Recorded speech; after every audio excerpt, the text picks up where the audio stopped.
ദേവി പെണ്ണായി നീ വരുമ്പോൾ നല്ലോലക്കുടയിൽ ഞാൻ കൂട്ടുനിൽക്കാം.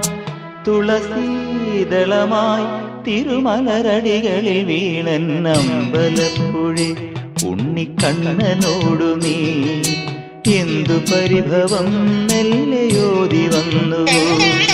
കൽവിളക്കുകൾ പാതി മിന്നി നിൽക്കവേ എന്തു നൽകുവാൻ എന്നെ കാത്തു നിന്നു നീ. തൃപ്രസാദ